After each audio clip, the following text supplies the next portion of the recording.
தகப்பன் எப்படிப்பட்டவர் என்பதை குறித்து ஒரு சில காரியங்களை நான் இந்த வேளையிலே உங்கள் மத்தியிலே பகிர்ந்து கொள்ள விரும்புகிறேன்.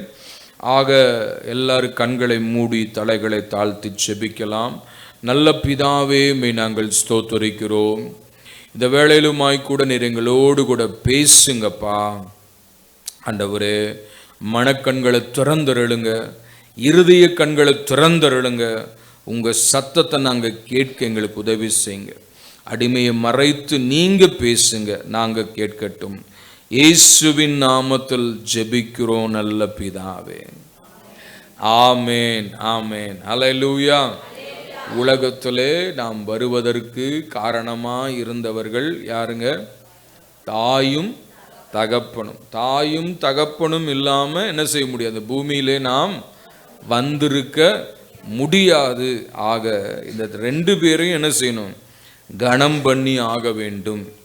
ஆக அதாவது இப்படி ஒரு காரியத்தை வாசித்தேன். என்னவென்றால், தந்தை என்பவர் குடும்பத்தின் தூண், அன்பின் இலக்கணம், குடும்பத்தின் வழிகாட்டி, குடும்பத்தின் பாதுகாவலர், நற்பண்புகளின் ஆசிரியர். ஒரு தந்தை 100 ஆசிரியர்களுக்கு சமம். குழந்தையின் முதல் ஆசான், குழந்தையின் எதிர்காலத்துக்காக உழைக்கும் ஒரு உன்னத மனிதர், தன் சொந்த விருப்பங்களையும் தேவைகளையும் தியாகம் செய்து குடும்பத்துக்காகவே தன்னை அர்ப்பணம் செய்தவர் தந்தையாவார். இதெல்லாம் உங்களுக்கு புரிஞ்சுதா? ஆமேன். ஒவ்வொரு வார்த்தையாக இதை கேட்கும் பொழுதுதான் உங்களுக்கு புரியும். சரியா? தந்தை என்பவர் குடும்பத்தின் தூண். சில பில்டிங்ஸ் எல்லாம் எழுப்புவதற்கு தூண்கள் அவசியம். தூண் இல்லைன்னா ஸ்டோரி பில்டிங் மேலே போகாது இல்லையா? அந்த மாதிரி குடும்பத்தின் தூணாய் இருக்கிறவர், அன்பின் இலக்கணமாய் இருக்கிறவர், குடும்பத்தின் வழிகாட்டியாய் இருக்கிறவர், அடுத்தது குடும்பத்தின் பாதுகாவலர், நற்பண்புகளின் ஆசிரியர், குழந்தையின் முதல் ஆசான். ஒரு தந்தை 100 ஆசிரியர்களுக்கு சமமானவர், குழந்தைகளின் எதிர்காலத்துக்காக உழைக்கும் ஒரு உன்னத மனிதர், தன் சொந்த விருப்பங்களையும் தன்னுடைய சொந்த காரியங்களையும் தேவைகளையும் குடும்பத்திற்காகவே தியாகம் செய்து அர்ப்பணித்தவர் தான் யாருங்க? ஒரு நல்ல தந்தையாக இருக்கிறார். அல்லேலூயா, ஆமேன். அப்போ தந்தை என்பது எவ்வளோ முக்கியம் பாருங்க. பைபிளில் நம்ம பார்க்கும் பொழுது தந்தை என்று சொன்னால் அது யாரை குறிக்கிறது என்றால் நம்முடைய தேவனை குறிக்கிறது. அல்லேலூயா, ஆமேன். நம்ம எல்லாருக்கும் ஒரே தகப்பன் உண்டு. அவர் யாருங்க? அவர்தான் இயேசு. அல்லேலூயா. பாருங்க, யோவான் சுவிசேஷம் 8ஆம் அதிகாரம் 41வது வசனம். Book of John chapter 8 verse 41 படிங்க. நீங்கள் உங்கள் பிதாவின் கிரியைகளை செய்கிறீர்கள் என்றார். அதற்கு அவர்கள், நாங்கள் வேசித்தனத்தினால் பிறந்தவர்கள் அல்ல, ஒரே பிதா எங்களுக்கு உண்டு, அவர் தேவன் என்றார்கள். ஒரே பிதா எங்களுக்கு உண்டு, அவர் யாரு? தேவன். அல்லேலூயா. ஒரே தகப்பன் நமக்கு உண்டு, அவர் யாருங்க? அவர்தான் இயேசு. அல்லேலூயா, அல்லேலூயா. நம்ம எல்லாருக்கும் ஒரே தகப்பன், அவர்தான் யாருங்க? இயேசு. அல்லேலூயா, ஆமென். ஆகவே தேவ பிள்ளையே, இந்த பூமியில அநேக தகப்பன்மார்கள் இருந்தாலும், ஆமென், நமக்கு ஒரே தகப்பன், அவர் யாருங்க? அவர் இயேசு. ஆமென். அதனால தான் அவரை ஏற்றுக்கொள்ளுகிற பிள்ளைகளுக்கு என்ன பாக்கியம் கொடுக்கிறாரு? அப்பா பிதாவே என்று கூப்பிடக்கூடிய புத்திர சுவிகாரத்தை ஆண்டவர் நமக்கு கொடுக்கிறார். அல்லேலூயா, ஆமென். மத்தேயு சுவிசேஷம் 6ஆம் அதிகாரம் 9வது வசனத்துல இயேசு கிறிஸ்து ஜெபிக்க கற்றுக் கொடுக்கும் பொழுது எப்படி கற்றுக் கொடுக்கிறார்? பரலோகத்தில் இருக்கிற எங்கள் பிதாவே. அல்லேலூயா. அந்த பிதா எங்க இருக்கிறாரு? தகப்பன் எங்க இருக்கிறாரு? பரலோகத்திலே இருக்கிறார். அல்லேலூயா. பரலோகத்தில் இருக்கிற எங்கள் பிதாவே என்று சொல்லுகிறார். அப்ப நம்முடைய ஆண்டவர் எங்க இருக்கிறாருங்க? பரலோகத்தில் இருக்கிறார். அல்லேலூயா. அவர் நித்திய பிதாவாய் இருக்கிறார், நித்திய தகப்பனாய் இருக்கிறார். ஏசாயா 9:6 வாசிக்கும் பொழுது அவர் நித்திய பிதா என்று சொல், எவர்லாஸ்டிங் ஃபாதர். அல்லேலூயா. எப்படிங்க? நித்திய பிதாவாய் இருக்கிறார். நம்ம எல்லாருக்கும் ஒரே தகப்பன் இயேசு. எத்தனை பேர் ஆமோதிக்கிறீங்க? அல்லேலூயா. அவர் எங்க இருக்கிறாருங்க? பரலோகத்தில் இருக்கிறார். ஒருவேளை இந்த பூமியில் எனக்கு தகப்பன் இல்லையே, தாய் இல்லையே அப்படின்னு நீங்க கவலைப்பட வேண்டாம். நமக்கு ஒரு தகப்பன் இருக்கிறார். எங்க இருக்கிறாருங்க? பரலோகத்தில் இருக்கிறார். அவர் ஜீவிக்கிறவராக இருக்கிறார். அல்லேலூயா. அவர் நித்திய பிதாவாக இருக்கிறார். அல்லேலூயா. பூலோக தகப்பன்மார்கள் நம்மை விட்டு போனாலும் நித்திய தகப்பன் நம்மோடு கூட இருக்கிறார். அல்லேலூயா.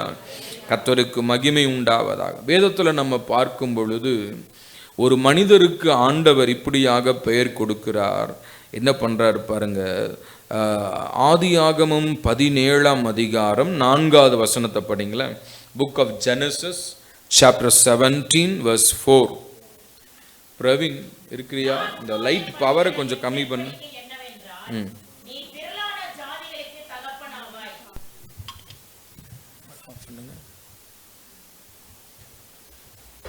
ஃபர்ஸ்ட் சுற்றுனால ரைட், கொஞ்சம் லைட்டா கம்மி பண்ணும். Praise God. Hallelujah. ஆபிரகாமுக்கு என்ன சொல்றாரு பாருங்க. நான் உன்னோடு பண்ணுகிற என் உடன்படிக்கை என்னவென்றால் நீ திரளான ஜாதிகளுக்கு தகப்பனாவாய். திரளான ஜாதிகளுக்கு தகப்பனாவாய். ஆமென். ஏன் இந்த லைட் ஏன் ஆஃப் ஆச்சு?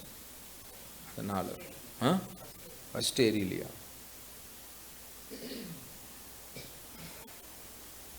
திரளான ஜாதிகளுக்கு என்னவா? தகப்பனாவாய். அல்லேலூயா. ஆமென். ஆபிரகாமுக்கு ஆண்டவர் கொடுத்த ஒரு பாக்கியம் என்ன? You will be father of every nation. திரளான ஜாதிகளுக்கு யாரெல்லாம் இயேசுவை ஏற்றுக்கொள்ளுகிறார்களோ அவர் எல்லாருக்கும் தகப்பன் யாருங்க? விசுவாசிகளின் தகப்பன் ஆபிரகாம். அல்லேலூயா. Praise God. ஸோ இப்படி பல காரியங்கள் இருக்கிறது. இல்லை, தகப்பனுடைய ரோல் என்ன, தகப்பன் என்னெல்லாம் செய்கிறார் அப்படின்றத குறித்து ஒரு 7 பாயிண்ட் வேகமாக சொல்லி நான் ஜெபித்து கடந்து போக விரும்புகிறேன். அப்புறம் தகப்பன்மாரு கொடுக்கப்படுகிற வார்னிங் என்ன அப்படின்றத குறித்து 2 பாயிண்ட் சொல்லி ஜெபிக்க விரும்புகிறேன். கவனமாக கவனிங்க, ஒத்துழைப்பு கொடுங்க, அப்போ தான் நம்ம அதை கவர் பண்ண முடியும். அல்லேலூயா. சார், எத்தனை பேருக்கு இந்த செய்தி கேட்க ஆவலா இருக்கிறீங்க? ஆமென். ஹல்லேலூயா. ஓகே. தகப்பன் என்பவர் முதலாவது பாயிண்ட் பாருங்க, நம்மை சுமக்கிறவராய் இருக்கிறார். ஆமென். தகப்பன் என்கிறவர் எப்படிங்க? பிள்ளைகளை சுமக்கிறவர். அதே போல நம்முடைய ஆண்டவரும் நம்மை சுமக்கிற நல்ல ஒரு தேவனாய் இருக்கிறார். உபாகமம் 1ஆம் அதிகாரம் 31வது வசனத்தை படிங்களேன். Deuteronomy chapter 1 verse 31. ஒரு மனிதன் தன் பிள்ளையை சுமந்து கொண்டு போவது போல நீங்கள் இவ்விடத்திற்கு வருகிற வரைக்கும் நடந்து வந்த வழிகள் எல்லாவற்றிலும் உங்கள் தேவனாகிய கர்த்தர் உங்களை சுமந்து கொண்டு வந்ததை கண்டீர்களே. அல்லேலூயா. இப்ப தகப்பன் என்ன செய்யறாருங்க? சுமக்கிறார். பிள்ளைகளை சுமக்கிற ஒரு தேவனாய் இருக்கிறார். அல்லேலூயா. தாய் சுமப்பாங்க, தாய் இடுப்புல வச்சு என்ன செய்வாங்க? சுமப்பாங்க. தந்தை எப்படி சுமப்பாருங்க? தோளில் வைத்து சுமக்கிறவராய் இருக்கிறார். அல்லேலூயா. ஆமென். தாய் கொஞ்சம் தூரம் தூக்குவாங்க, ஆனா அதுக்கப்புறம் தகப்பன் தான் என்ன செய்வாருங்க? ரொம்ப தூரம் தூக்கி கொண்டு வரக்கூடியவர். எங்கள் பாப்பா குழந்தையா இருக்கும் பொழுது பஸ்ஸில் அங்கங்கே அந்த நாட்களில் பஸ்ஸு தான் போகும் பொழுது பார்த்தா தோளில் தூக்கி வச்சா அது போய் இறங்குற வரைக்கும் பாப்பாவை தூக்கிட்டே போகும். அந்த மாதிரி சுமக்கிற ஒரு பாக்கியம் யாருக்கு ஆண்டவர் கொடுத்துருக்கிறார்? தகப்பனுக்கு கொடுத்துருக்கிறார். அதான் சொல்றார், ஒரு மனிதன் தன் பிள்ளையை சுமந்து கொண்டு போவது போல. ஆமென். ஒரு மனிதன்ற இடத்துல ஒரு தகப்பன் கூட நம்ம சொல்லலாம். ஒரு தகப்பன் தன் பிள்ளையை சுமந்து கொண்டு போவது போல நீங்கள் இவ்விடத்திற்கு வரும் வரைக்கும் நடந்து வந்த எல்லாவற்றிலும் உங்கள் தேவனாகிய கர்த்தர் என்ன செய்திருக்காராம்? உங்களை சுமந்து வந்ததை கண்டீர்களே. அல்லேலூயா, ஆமென். நம்மை சுமக்கிற ஒரு தகப்பன் நம்முடைய ஆண்டவராகிய இயேசு கிறிஸ்து. உலக பிரகாரமான தகப்பன்மார், தாய்மார் எவ்வளவு காலம் சுமப்பாங்க? குழந்தையா இருக்கிற வரைக்கும் சுமப்பாங்க. கொஞ்சம் பிள்ளை பெருசாயிருச்சுன்னு என்ன சொல்லுவாங்க? நடந்து வாழ்ந்துருவாங்க. ஆமென், நடந்து வாழ்ந்துருவாங்க. ஆனால் நம்முடைய தகப்பன் எப்படிப்பட்டவர்னா, தாயின் வயிற்றிலே ஏந்த ஆரம்பித்தவர், சுமக்க ஆரம்பித்தவர், கடைசி வரைக்கும் நம்மை சுமந்து நடத்துகிறவராய் இருக்கிறார். அல்லேலூயா, ஆமென். ஒரு சகோதரன் இப்படியாக சொன்னார். ஒரு தேவ மனிதர் ஒரு காரியத்தை தரிசனத்திலே பார்த்தாராம். என்னவென்றால், ஒரு கடற்கரையிலே அவர் நடந்து போகிறார். அப்படி போய்கொண்டிருக்கும் பொழுது அவர் நடந்து கொண்டு போகிறார். அவருடைய கால் அச்சு தெரிகிறது.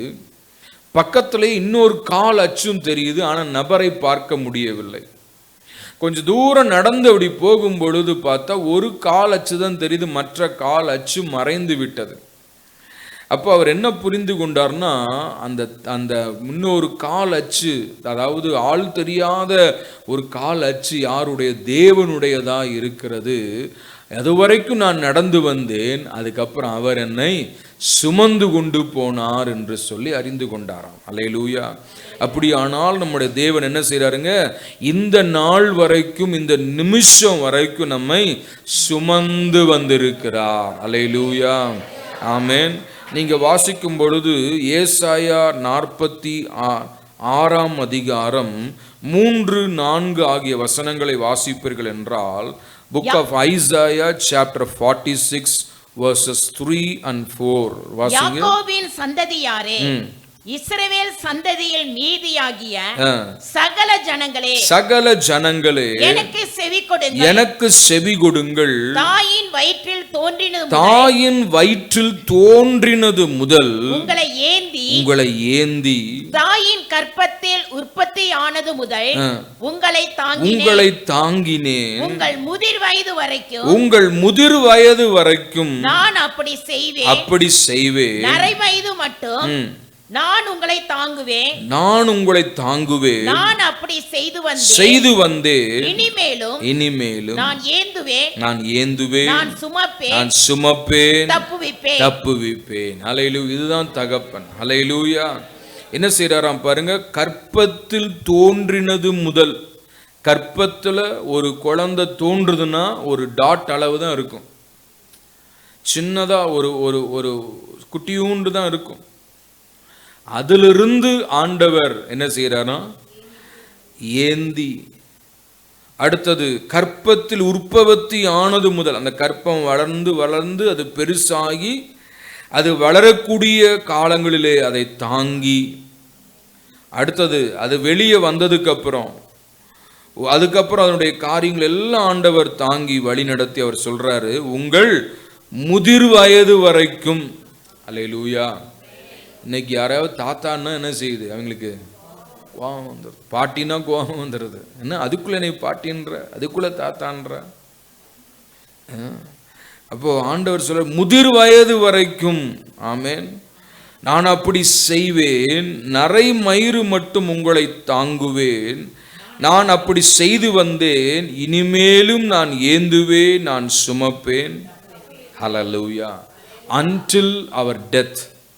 From the formation of our mother's womb, from the formation in our mother's womb until the death, amen, he will carry us. Hallelujah.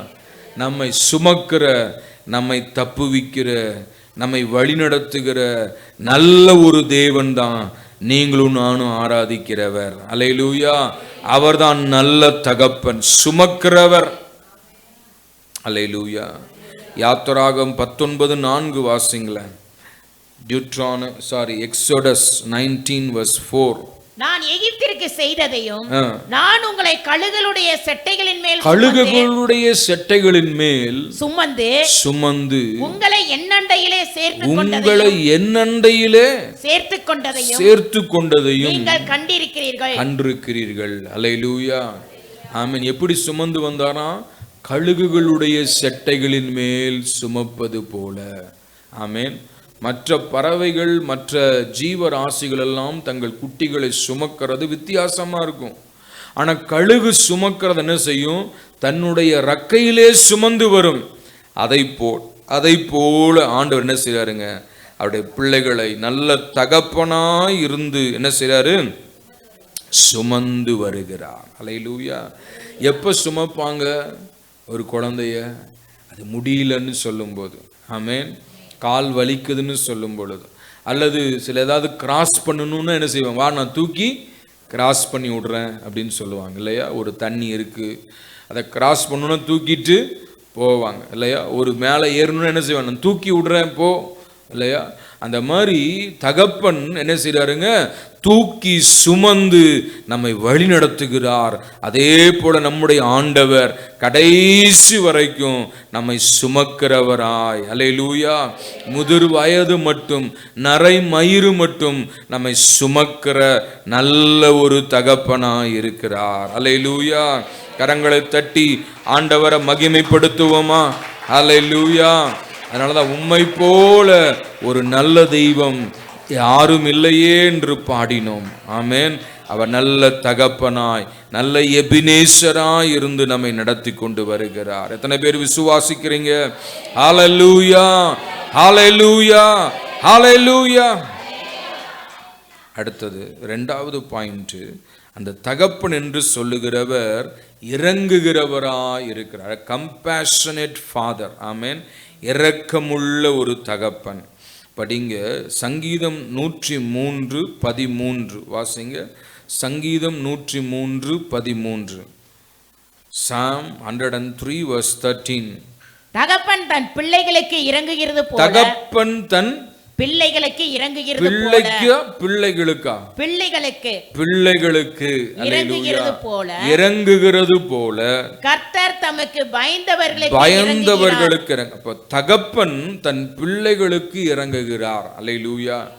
ஒரு பிள்ளைக்கு மாத்திரமல்ல, பிள்ளைகளுக்கு. அப்படியானால் இயேசுவை ஏற்றுக்கொண்டு அவரை ஆராதிக்கிற அத்தனை பேரும் அவருடைய பிள்ளைகள்.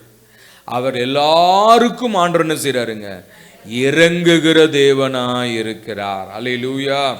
பக்தன் பாடுகிறது போல அவருடைய இரக்கத்துக்கு முடிவே கிடையாது. அல்லேலூயா. அவருடைய இரக்கத்துக்கு என்ன இல்லைங்க?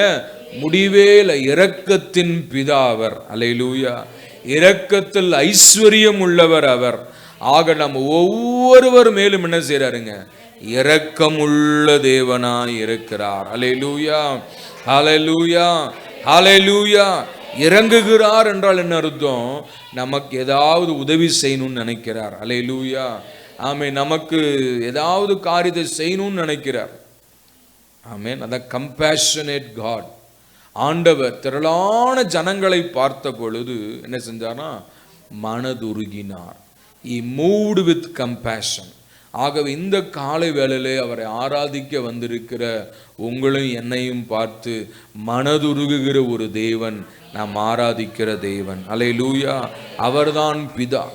சில தகப்பன்மாருக்கெல்லாம் இல்லை, இரக்கமே இருக்காது. சின்ன குழந்தையா இருக்கும், ஆனால் அடிப்பாங்க, உதைப்பாங்க இல்லையா, உபத்திரவப்படுத்துவாங்க, எவ்வளவோ வேதனைப்படுத்துவாங்க. நிறைய நிகழ்ச்சிகளை நம்ம பார்க்குறோம், கேட்குறோம் இல்லையா? இந்த சோசியல் மீடியா வந்ததுக்கப்புறம் பெற்றோர்கள் எப்படியெல்லாம் பிள்ளைகளை துன்புறுத்துகிறார்கள் அப்பப்போ என்ன செய்கிறாங்க? போடுகிறார்கள். ஆனால் நம்முடைய ஆண்டவர் எப்படிப்பட்டவர்னா, இரக்கமுள்ள தேவனாய், இறங்குகிற தேவனாய் இருக்கிறார். அல்லேலூயா. மல்கியா 3:17 வாசிங்களேன். மல்கியா 3:17 சீக்கிரமா வாசிங்க. நீங்கள் உங்கள் பிதாக்களின் நாட்கள் தொடங்கி என் கட்டளைகளை கைக்கொள்ளாமல் அவைகளை விட்டு விலகி போனீர்கள். என்னிடத்திற்கு திரும்புங்கள், அப்பொழுது உங்களிடத்திற்கு திரும்புவேன் என்று சேனைகளின் கர்த்தர் சொல்லுகிறார். நாங்கள் எந்த விஷயத்தில் 3:17 கரெக்டா பார்த்து வாசிங்க சிஸ்டர். மல்கியா 3:17. என் சம்பத்தை நான் சேர்க்கும் நாளிலே, என் சம்பத்தை நான் சேர்க்கும் நாளிலே அவர்கள் என்னுடையவர்களாய் இருப்பார்கள் என்று சேனைகளின் கர்த்தர் சொல்லுகிறார். ஒரு மனுஷன் தனக்கு ஊழியம் செய்கிற தன்னுடைய குமாரனை கடாட்சிக்கிறது போல, ஒரு தகப்பன் தனக்கு ஊழியம் செய்கிற ஒரு குமாரனை, தன்னுடைய குமாரனை கடாட்சிக்கிறது போல நான் அவர்களை கடாட்சிப்பேன், நான் அவர்களை கடாட்சிப்பேன். அல்லேலூயா. அப்போ தகப்பன் என்ன செய்யறாராம்? தனக்கு ஊழியம் செய்கிற பிள்ளைகளை கடாட்சிக்கிறார். என்ன அர்த்தம்? அவனை பாதுகாக்கிறார். ஆமென். He spares his life, அவனுடைய ஜீவனை பாதுகாக்கிறார். அப்போ தேவ பிள்ளையே, ஒவ்வொருவரும் நாம் தேவனை ஆராதிக்கும் பொழுது நம் மீது இரக்கமுற்று நம்மை பாதுகாக்கிறவர், நம்மை அரவணைக்கிறவர், நம்முடைய ஜீவனை தப்புவிக்கிறவர் தான் நாம் ஆராதிக்கிற நல்ல தகப்பன். அல்லேலூயா, அல்லேலூயா. ஆக தகப்பன் எப்படிப்பட்டவருங்க? இரக்கமுள்ளவராய் இருக்கிறார். ஆமென். கர்த்தருக்கு மகிமை உண்டாவதாக. அடுத்த தகப்பன் என்ன செய்யறாரு பாருங்க. நீதிமொழிகள் 13:1 வாசிங்களேன். நீதிமொழிகள் 13:1. Proverbs 13:1. ஞானமுள்ள மகன் தகப்பனுடைய போதகத்தை கேட்கிறான், பரியாசக்காரனும் கடிந்து கொள்ளுதலுக்கு செவி கொடான். ஆமென். 4:1-2 படிங்க. நீதிமொழிகள் 4:1-2. பிள்ளைகளே, நீங்கள் தகப்பன் போதகத்தை கேட்டு புத்தியை அடையும்படி கவனியுங்கள். நான் உங்களுக்கு நற்போதகத்தை தருகிறேன், என் உபதேசத்தை விடாதிருங்கள். பாருங்க, மூன்றாவது பாயிண்ட் என்னன்னா, தகப்பன் என்ன செய்யறாருங்க? போதிக்கிறார். அல்லேலூயா. கற்றுக் கொடுக்கிறார். ஆமென். இன்ஸ்ட்ரக்ஷன்ஸ் கொடுக்கிறார், நல்வழிகளை கற்றுக் கொடுக்கிறார். அல்லேலூயா. எந்த ஒரு தகப்பனும் தன் பிள்ளை கெட்டு போவதற்கு சொல்ல மாட்டான். அல்லேலூயா. ஒரு திருடங்கூட தம் பிள்ளையும் திருடணும்னு நினைக்க மாட்டான். அவன் நல்லா இருக்கணும்னு நினைப்பான். என்னுடைய காரியம் தான் இப்படி ஆயிருச்சு, ஆனால் என் பிள்ளை எப்படி இருக்கணும்? நல்லா இருக்கும். ஆக எந்த ஒரு தகப்பனும் என்ன செய்யறாரா? நற்போதகத்தை, நல்ல போதனைகளை கொடுக்கிறார். ஆக நம்முடைய ஆண்டவராகிய தகப்பன் என்ன செய்யறாருங்க? நல்ல போதனைகளை கொடுக்கிறார். அல்லேலூயா. என் மகனே, தகப்பன் போதகத்தை கேளுங்கள், நான் உங்களுக்கு நற்போதகத்தை தருவேன். அல்லேலூயா. போதிக்கிறவர் அவர். God is a good teacher. அதனாலதான் அவருக்கு பேர் என்ன? ரபி. ரபி என்றால் என்ன அர்த்தம்? நல்ல போதகரே என்ற அர்த்தம். அல்லேலூயா. ஆண்டவர் போதிக்கிற எப்பெல்லாம் ஜனங்களை பார்த்தாரோ அப்பெல்லாம் என்ன செஞ்சாருங்க? நல்ல போதனைகளை கொடுத்தார். அல்லேலூயா. ஆமென். தாவீதுடைய வாழ்க்கையில் நீங்க பார்த்தீங்கன்னா, அவன் குமாரனாகிய சாலமோன் ராஜ்ய பாரத்துக்கு வந்த உடனே என்ன செய்யறாருங்க? நிறைய விஷயங்களை அவனுக்கு கற்றுக் கொடுக்கிறார். ஒவ்வொரு மனிதரை பற்றியும் கற்றுக் கொடுக்கிறார். ஆமென். அவன் சிங்காசனத்துல ஏறும் பொழுது சொல்றாரு, இந்த அகிதோபேல் அவன் மேல நீ ஜாக்கிரதையா இருக்கணும். சீமேயி இவன் இப்போ மாறின மாதிரி இருக்கிறான், இவனை நீ எச்சரிக்கையாயிரு. யோவாப் தாவீதுடைய படத்தலைவன், அவன் கிட்ட நீ ஜாக்கிரதையாயிரு. பர்சிலாயின் குமாரன், இவனுக்கு நீ சகாயம் பண்ணணும். இப்படிலாம் பல காரியங்கள் என்ன செய்யாருங்க? கற்றுக் கொடுக்கிறார், போதித்து கொடுக்கிறார். அதே போல நீ ஆண்டவருக்கென்று ஒரு ஆலயத்தை கட்டப்போகிறாய். அந்த ஆலயம் எப்படி இருக்கணும், நீ எப்படி தேவனை தேடணும் என்ற எல்லா விஷயங்களும் என்ன செய்யறாருங்க? அருமையாய் கற்றுக் கொடுக்கிறார், போதிக்கிறார். ஆக ஒரு நல்ல தகப்பனாய் இருக்கிறவர் என்ன செய்வாருங்க? பிள்ளைகளை போதித்து நல்வழிப்படுத்துவார். அல்லேலூயா. சில தகப்பன்மார் என்ன செய்வாங்க? பிள்ளைகளை கண்டுகொள்ளவே மாட்டாங்க. என்ன படிக்கிறான்னு தெரியாது, எங்க போறான் வரான்னு தெரியாது. அந்த மாதிரி தகப்பனாக இருக்கக்கூடாது. நான் சொல்றதெல்லாம் நல்ல தகப்பனை பற்றி சொல்லி கொண்டிருக்கிறேன். அல்லேலூயா. நல்ல தகப்பனாய் இருக்கிறவன் தன் பிள்ளைக்கு போதனைகளை கொடுப்பான். அல்லேலூயா. என்னுடைய மாமிச தகப்பனாருக்காக நான் நன்றி செலுத்துகிறேன். அவர் உயிரோடு வாழ்ந்த நாட்களிலே அநேக போதனைகளை எனக்கு கொடுத்தார். அல்லேலூயா. அந்த போதனைகள் எல்லாம் தான் இன்றைக்கு என்னை ஊழிய பாதையிலே நிலைநிறுத்தி வருகிறது. அதே போல நல்ல தகப்பன் பிள்ளைகளுக்கு கற்றுக் கொடுக்கிறான். நீங்க நல்ல தகப்பனா இருக்கணும்னு நினைச்சீங்கன்னு என்ன செய்யுங்க? உங்க பிள்ளைகளை கற்றுக் கொடுங்க, நல்வழிப்படுத்துங்க, அவங்களோட பேசுங்க, அவங்களோட நேரத்தை செலவழிங்க. இன்னைக்கு பாருங்க, நேரமே இருக்கிறதில்ல. பிள்ளைகளோட டைம் ஸ்பெண்ட் பண்ணுறதுக்கு நேரத்தை ஒதுக்கிறது இல்லை.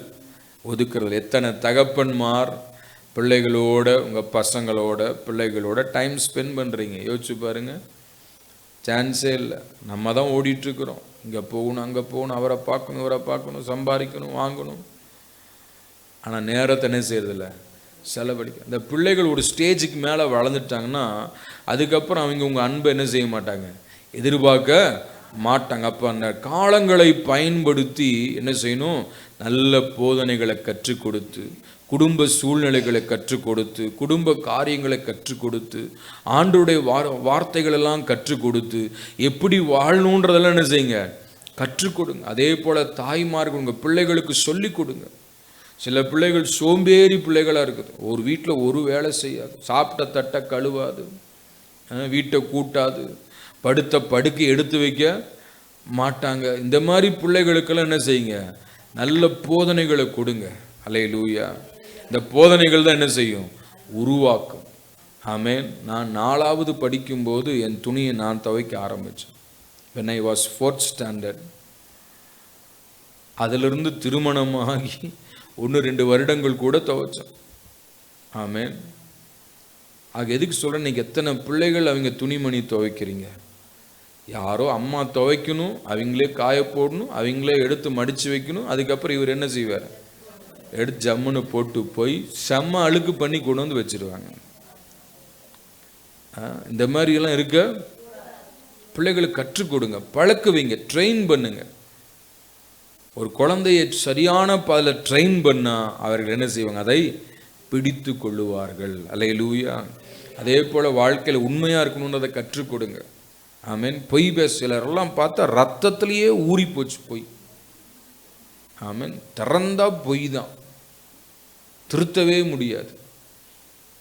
அதெல்லாம் ட்ரெயின் பண்ணு. எப்பேற்பட்டவனின் நல்ல போதனைகள் என்ன செய்யும், உருவாக்கும், திருத்தும், நல்லவனாக மாற்றும். சில பேர் திருட்டுத்தனம், பாசாங்கு, அப்படியே ஏமாத்துறது, இந்த மாதிரி வேலைகளை என்ன செய்யணும், கற்றுக் கொடுக்கணும். அல்லேலூயா. ஆமென்.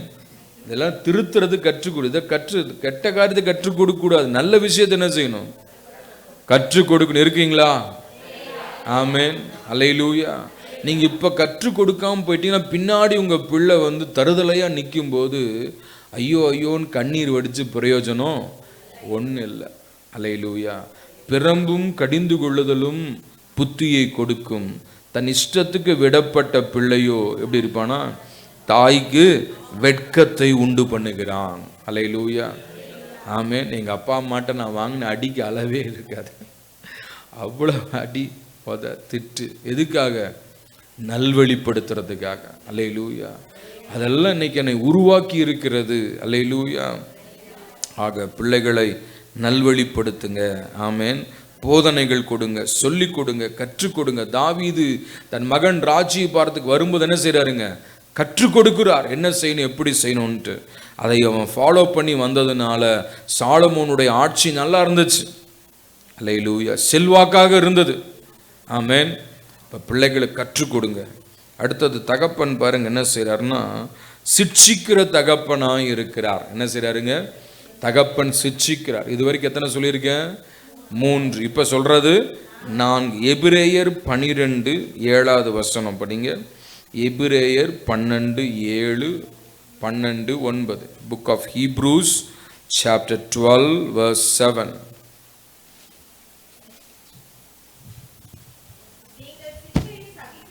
நீங்கள் சிற்சியை சகிக்கிறவர்களாய் இருந்தால் தேவன் உங்களை புத்திரராக எண்ணி நடத்துகிறார்.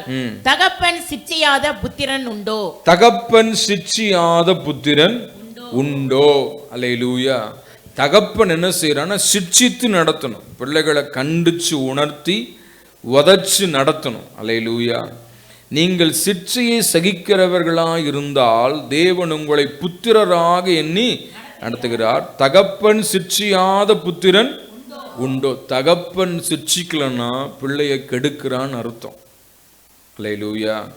ஆமென். அப்போ பிள்ளைக்கு செல்லம் கொடுத்தீங்கன்னா கெடுக்கிறீங்கன்னு அர்த்தம். பிள்ளைகளை நல்வழிப்படுத்துறோம்னா என்ன செய்யணும்? பிரம்பும் கடிந்து கொள்ளுதலும் அவசியம். தன் இஷ்டத்துக்கு விடப்பட்ட பிள்ளையோ என்ன செய்யறான்? தாய்க்கு வெட்கத்தை உண்டு பண்ணுகிறான். அடிக்கணும்னா கண்மூடித்தனம் அடிக்கூடாது. பின்னாடி பக்கம் காலு கீழே முழங்காலு கீழே என்ன செய்யுங்க? அடிச்சு உடச்சு திருத்துங்க, நல்வழிப்படுத்துங்க. அல்லேலூயா. அப்ப அந்த சிக்ஷை எப்படி இருக்கும்? அவங்களுக்கு கஷ்டமா இருக்கும். ஆனா பின்னாடி நாட்கள்ல அதை யோசிச்சு பார்ப்பாங்க. 9வது வசனத்துல படிக்கிறோம், அன்றியும் நம்முடைய சரீரத்தின் தகப்பன்மார் நம்மை சிட்சிக்கும் போது அவர்களுக்கு நாம் அஞ்சி நடக்க, உழுவும் போது என்ன செய்யறாங்க? பயப்படுறாங்க, அஞ்சி நடக்கிறாங்க. தகப்பன்மார் சிட்சிக்கும் பொழுது பிள்ளைகள் என்ன செய்யறாங்க? பயந்து நடக்க. ஐயோ அப்பா அடிப்பாரே, அப்பா திட்டுவாரு, அப்பா பிடிக்காதே அப்படின்னு சொல்லி என்ன இருக்கும்? ஒரு பயம் இருக்கும்.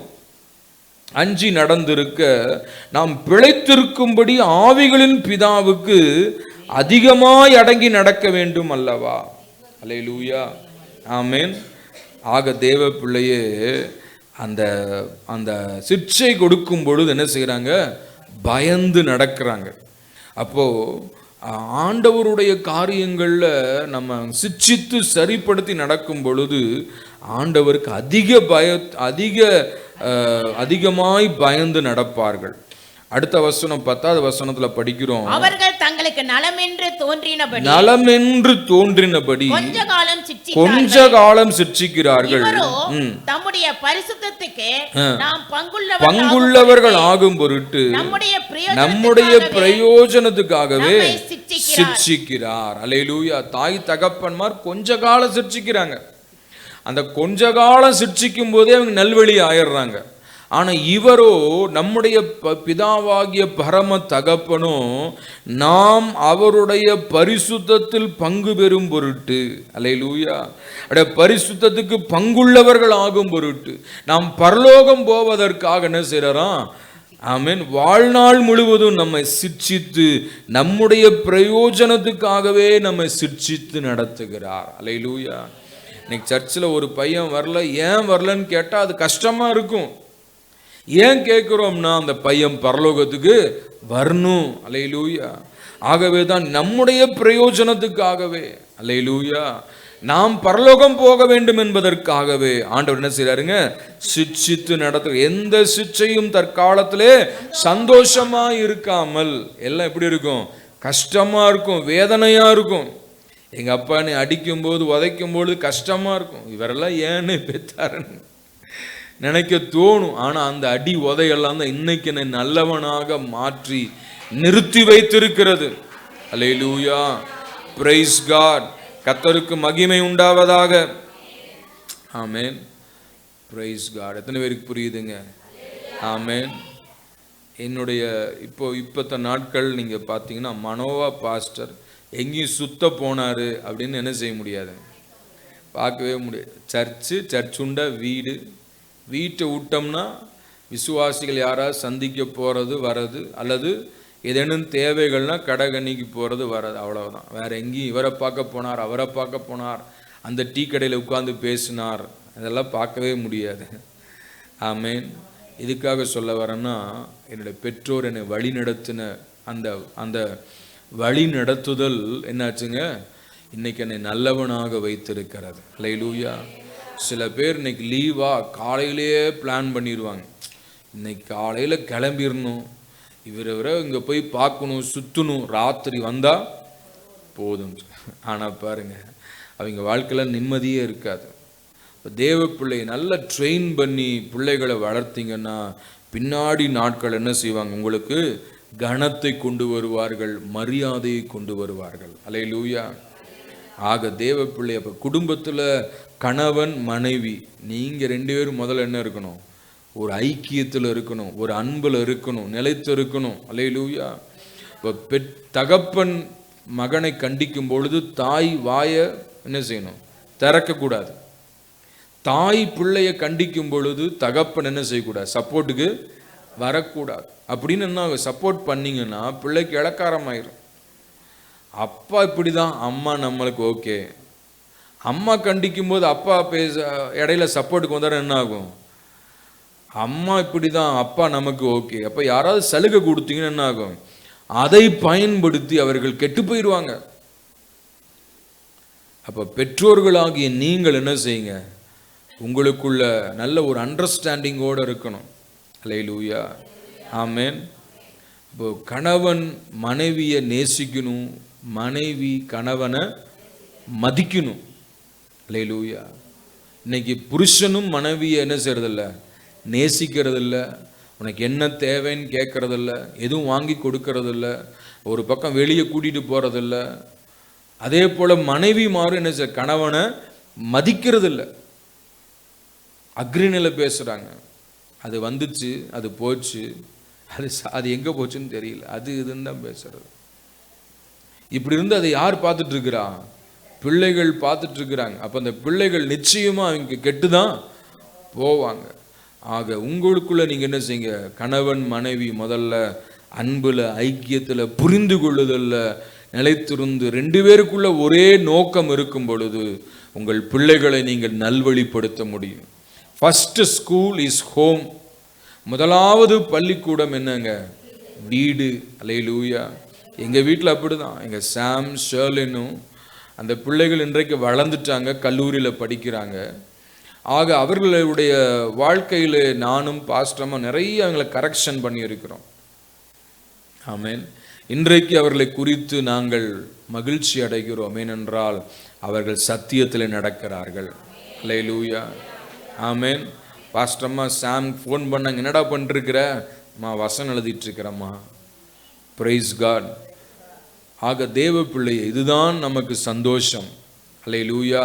என் பையன் லட்சம் கோடி வாங்குறான் சம்பளம், அது சந்தோஷம் அல்ல.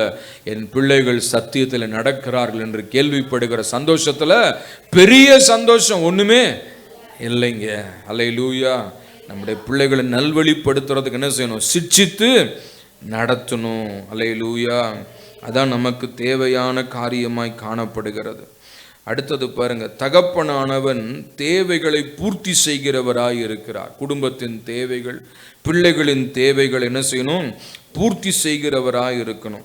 1 தீமோத்தேயு 3ஆம் அதிகாரம் 2வது வசனம் 4வது வசனம் படிங்க. புக் ஆஃப் 1 தீமோத்தேயு சாப்டர் 3 verse 2 and 4.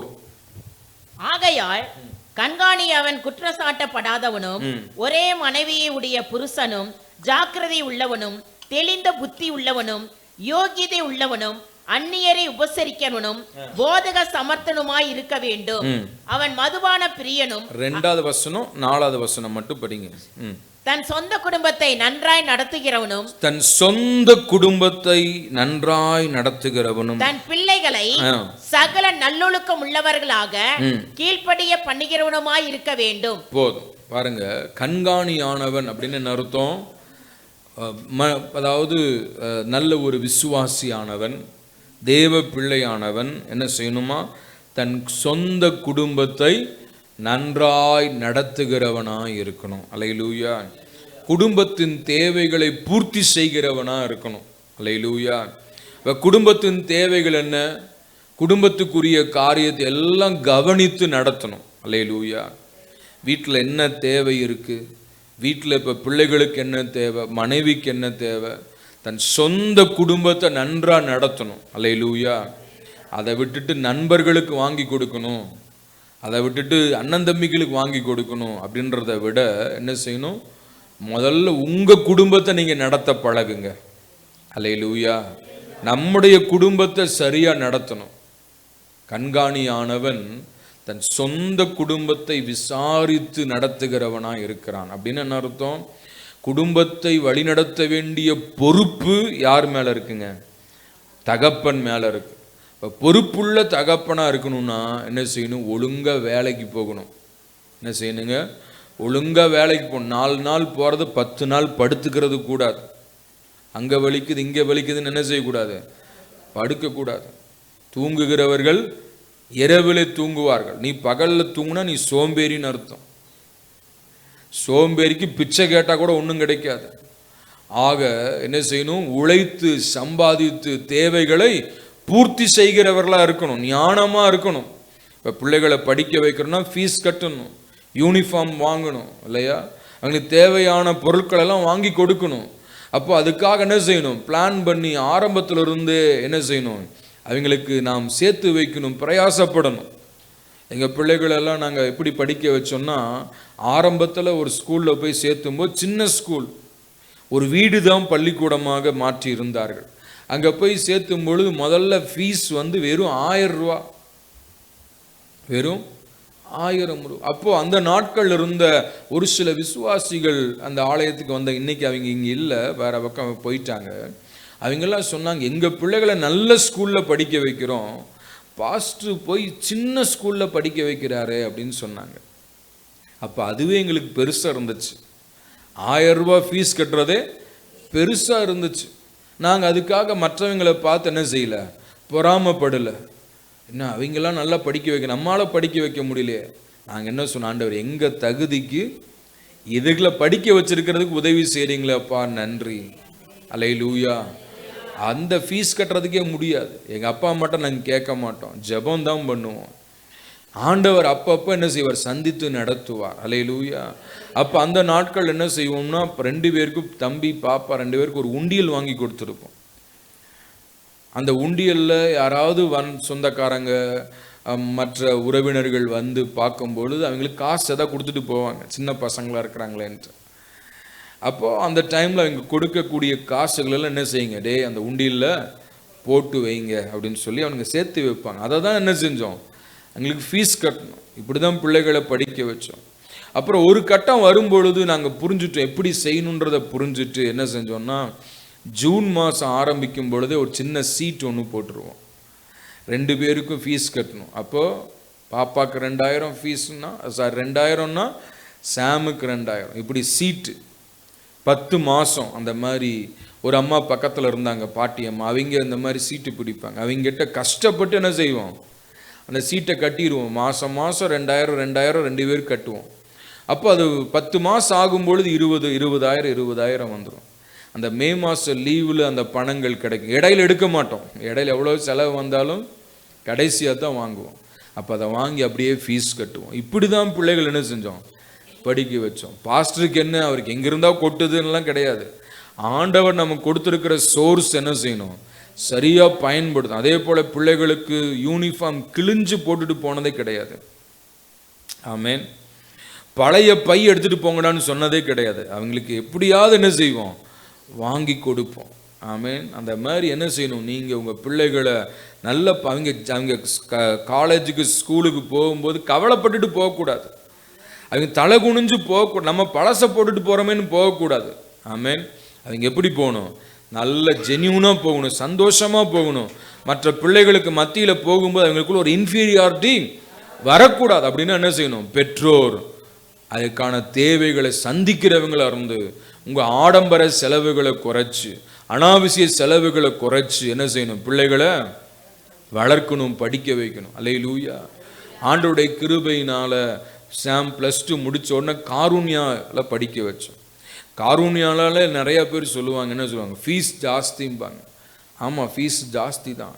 இருந்தாலும் அந்த யூனிவர்சிட்டியில் ஆண்டவர் பிள்ளைகளை படிக்க வைப்பதற்கு தேவன் உதவி செய்தார். அல்லேலூயா. அப்போ ஜெபம் பண்ணோம். அந்த காருண்யாவில் நாங்கள் போய் அட்மிஷனுக்காக போவோம். அட்மிஷன் தரேன்ட்டாங்க, ஃபீஸ் கட்டணும். என்ன செய்கிறது தெரில.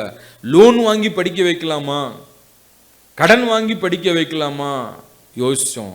ஜெபம் பண்ண, ஆண்டவரே 1 பைசா கடன் இல்லாமல் பிள்ளைகளை படிக்க வைக்கணும். அந்த யூனிவர்சிட்டியில் ஜெபம் பண்ணோம், ஆண்டவரே பிள்ளைகளை படிக்க வைக்கணும்ப்பான்ட்டு. 3 வருடம் அவன் படித்து முடித்து வெளியே வந்தான். ஒரு வருஷத்துக்கு கிட்டத்தட்ட 4 லட்சம் ஆகும் ஃபீஸ். ஆமேன். ஏன் செலவு பண்ணுறாங்கன்னு நீங்கள் கேட்கலாம். இதுதான் நாங்கள் கொடுக்குற சொத்து, கல்வி தான் அவங்களுக்கு சொத்து. ஆமேன். வேற எதுவும் சொத்து இல்லை. ஆமேன். நல்ல கல்வியை கொடுத்து அவங்க என்ன செய்வாங்க, அவங்க காலம் நல்லா இருக்கும். ஆக தேவ பிள்ளையை நல்ல படிக்க, கடன் இல்லாமல் படிக்க வைப்பதற்கு ஆண்டவர் உதவி செய்தார். இப்போ கூட வேதாகம கல்லூரியில் ஃபீஸ் கட்டி தான் படிக்க வைக்கிறோம். ஆமேன். ஆகுது, ஒரு வருஷத்துக்கு கிட்டத்தட்ட 2 லட்சத்துக்கு பக்கம் செலவாகுது. பிள்ளைகளை படிக்க வைக்கிறோம். ஏன்னு சொன்னால் அவங்களுக்காக நாம் நல்ல வழிகளை கற்றுக் கொடுக்கும் பொழுது அந்த பிள்ளைகள் நல்ல பாதையை பிடித்து கொள்வார்கள். அல்லேலூயா. அப்போ குடும்பத்தின் தேவைகள், அப்போ ஃபீஸ் கட்டுறோம் அப்படின்னு சாப்பாடு கொடுக்காம இருக்க முடியாது, துணிமணி வாங்கி கொடுக்காம இருக்கு. எல்லாத்தையும் என்ன செய்யணும்? மீட் அவுட் பண்ணணும்னா you have to work, you have to earn money and you have to spend it wisely. கஷ்டப்பட்டு உழைக்கணும், சம்பாதிக்கணும். சம்பாதிக்கிறது என்ன செய்யணும்? ஞானமாக திட்டமிட்டு செலவு பண்ணணும். இல்லாட்ட கடன் தான் வாங்கணும், இல்லாட்டி பிச்சை தான் எடுக்கணும். ஆக தேவ பிள்ளை ஜென்யூனாக இருக்கணும்னு என்ன செய்யுங்க? ஆண்டவர் சுகத்தை கொடுத்திருக்கிறார், ஞானத்தை கொடுத்திருக்கிறார், உழைக்கணும். அல்லேலூயா. தன் குடும்பத்தை நடத்த தெரியாதவன், பிரைஸ் காட். இன்னைக்கு பாருங்க, வீட்டு வாடகை கட்டணும், சர்ச்சு வாடகை கட்டணும், கரண்ட் பில் கட்டணும், இது மற்ற கட்டணங்கள் எல்லாம் இருக்குது, டியூஸ் எல்லாம் இருக்குது. சர்ச்சில்